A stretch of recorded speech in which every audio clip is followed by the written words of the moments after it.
Labour's landslide shows Britain is moving right. Yes, really. Last Friday, British voters turned sharply against the Tories. Left-wing parties now control the overwhelming majority of Parliament, collectively holding nearly 500 of the 650 seats in Westminster. Labour secured a stunning 421 seats, and Sir Keir Starmer is now our new Prime Minister. Meanwhile, the Conservatives secured just 121 seats, the worst result since 1761. But what if I told you all of this represents Britain moving further to the right? Given the statistics I've just quoted, you might rightly ask what exactly I'm smoking and where you can get some. But given that the UK is yet to legalise the substances you'd need to smoke to endure what the next 5 years have in store, I assure you that my conclusion is the product of a very sober reality. To understand why what I'm saying is not just copium for the masses, bear with me as I explain. First, the chronology of the last 14 years of Tory government is best summed up in the words of a now former cabinet minister I spoke to a few months ago. Here's how he lamented the never-ending stream of challenges that led to this result.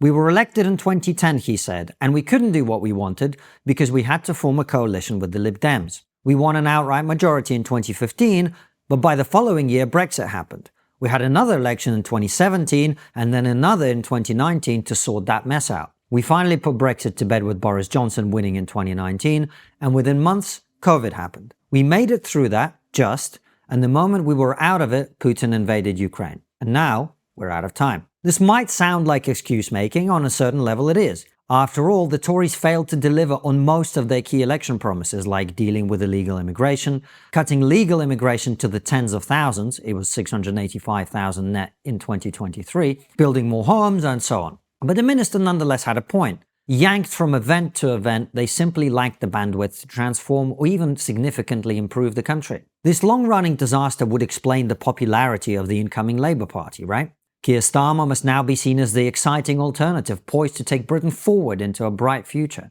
right? The British public are surely now lining the streets of London singing "Things Can Only Get Better" as they did in 1997, the last time the Labour Party threw out the Tories, securing a landslide victory under Tony Blair. If any of these thoughts entered your head, I'm afraid it's now my turn to ask what you are smoking. The newly minted Labour government is one of the least popular new governments in British history, having secured just 33.7% of the vote on what was the second lowest turnout in a century. Total turnout in this election was just 60%. Of the 46.5 million Brits registered to vote, less than 10 million voted for Labour. What's more, Labour actually lost voters from the last election to this one. Yes, you heard me right. The Labour Party's total votes declined by around 500,000 from 2019. And remember, they've been in the doldrums for years. Their vote share was already extremely low. In 2017, the Labour Party, led by Jeremy Corbyn, lost that election with 40% of the vote. So how did the Labour Party secure a stonking majority with just 33.7% of the vote a few days ago? The simple fact is, this was not an election they won. It was an election the Conservatives lost. And a big reason why was that millions of the Conservative supporters either did not vote or voted for Reform UK, Nigel Farage's right-wing populist party. Reform secured a total of 5 seats, a significant achievement for a new party in Britain's winner-take-all electoral system. Farage's Reform secured 4.1 million votes, the overwhelming majority of which came from the Conservatives. Combined with millions of Conservative voters staying home, Reform's strong showing led to the Conservative vote share dropping from 43.6% in 2019 to just 23.7% a few days ago. Reform's modest number of seats conceals a monumental swing away from the Tories, whose voters decided that the centre-right party was simply not Conservative enough. How did Reform attract these former Tory voters? By being genuinely right-wing. Farage's party called for a freeze on non-essential immigration, immediate action on illegal immigration, pro-business policies, tax cuts to get the economy moving, and an end to the suicidal idea we call net zero, whereby we outsource our carbon emissions to other countries so we can pretend to be green while destroying our manufacturing and energy independence. The country's not moved to the left. Britain now has more of what it has had for over a decade, a government and a parliament that are both significantly to the left of the public. It will now be governed by a milquetoast centrist PM as it was before the election. Sir Keir Starmer is not Prime Minister because the British people wanted more illegal immigration, crime and trans women and women's sports. He's Prime Minister because that's exactly what voters got from the Tories and they wanted to punish them for it. The country Starmer's Labour Party has inherited is a mess. We have the highest taxes since World War II. Our debt is as big as our GDP. Tens of thousands of job creators are leaving. We have illegal immigration running at tens of thousands of people, and an economic system based on importing hundreds of thousands of low-skilled, badly paid immigrants so we can pretend our economy is growing. It's only growing by 0.7% despite these valiant efforts at cooking the books. Up to 40% of day-to-day government spending goes on our National Health Service, but people are waiting longer and longer to see a doctor. We have a housing crisis that locks out several generations from ever buying their own home, starting a family, or outrunning inflation. Infrastructure that is completely inadequate for our rapidly growing population and crumbling as we speak. I wrote the Substack article on which this video is based on a train that was delayed by an hour due to sheep on the tracks. Seriously, it was a cow yesterday, the conductor informed me with an unapologetic laugh. So things are not good, but they can get worse, and they will. The Labour Party are about to discover that many of the most pressing problems Britain faces are structural in nature. We have an ageing population which not only puts huge pressure on our healthcare system, but also creates the lethal combination of an economy entirely dependent on immigrant labour and a population fed up with mass migration. We've got a civil service that refuses to implement the orders of elected ministers, as recent TRIGGERnometry episodes with Steve Hilton, Liz Truss and Rory Stewart have shown. We've got ourselves into an economic straitjacket in which investment in infrastructure, house building and public services is essential, but both taxes and debt are already too high. This is precisely why Starmer followed the Ming Vaz strategy during the election. He said little and promised even less.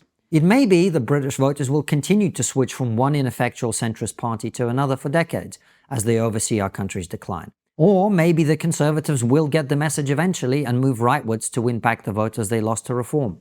But there is another possibility. If my predictions are correct and Starmer fails to turn the Titanic around in the next 5 years, this will present one last chance for reform. Why do I say last? Nigel Farage is a very young 60-year-old to be sure, but by the end of the next parliament he'll be 70, and there is nobody in his party or in the broader movement with the name recognition or mass appeal to replace him. I appreciate this makes little sense to the American reader given the candidates your major parties have gone with, but we're still going with a non-dementia policy on this side of the pond. Having decimated the Conservative Party, Farage now has an opportunity to convert current public sentiment into a lasting political movement that could even replace the Conservatives as Britain's main right-of-centre party by 2029. To seize it, he must first peel off as many genuinely Conservative MPs as he can. If he can persuade people like Suella Braverman and others to jump ship, he will be able to make the credible claim that Reform is now the home of the patriotic, pro-business, anti-woke right. Remember, over 70 Conservative MPs fell on their swords before the election. Some of them could be enticed back into politics under the right brand too. Secondly, he must become the leading voice of opposition to the country's leftward drift under Labour. Given that Starmer and his team have been saddled with the same major structural problems their predecessors were unable to overcome, discontent with the establishment is guaranteed to go through the roof over the next 5 years. If Reform can position themselves as the credible alternative, they may be able to become the official opposition by the time the country votes again in 2029. Meanwhile, this election offers another glimpse of Britain's bright future. This is the first time in my lifetime when sectarianism has reared its ugly head in mainland Britain. 5 Labour MPs were unseated by independent candidates in constituencies with significant Muslim populations who ran on explicitly pro-Gaza platforms. Other Labour MPs like Jess Phillips were heckled by anti-Israel protesters when giving their victory speeches, while Jonathan Ashworth, one of the MPs who lost his seat in this way, was harassed in the street during the course of the campaign. Given the demographic and immigration trends and the aforementioned benefit of geographical concentration, by 2029, we're likely to see a number of seats where only Muslim candidates have any chance of winning. A Muslim Party of Britain may be a not-so-distant reality for the Labour Party and the rest of us to contend with very soon. If you enjoyed these videos, you should know that they're available first on my Substack, sometimes weeks or even months ahead of time. Click the link in the description, head on over there now, and subscribe. Before you go, let me tell you about this new supplement that has got a lot of people excited. In our interview with the brilliant Tim Urban, he said, "We should be talking about longevity and longevity science." Researchers like the biologist David Sinclair have recently made game-changing discoveries showing that it's possible to slow down aging or even reverse it with interventions that go beyond healthy habits. And this is why I'm using Verso. Verso is a company dedicated to translating scientific breakthroughs into products that hold the potential to increase longevity. As we age, we accumulate zombie cells, old damaged cells that linger beyond their useful life.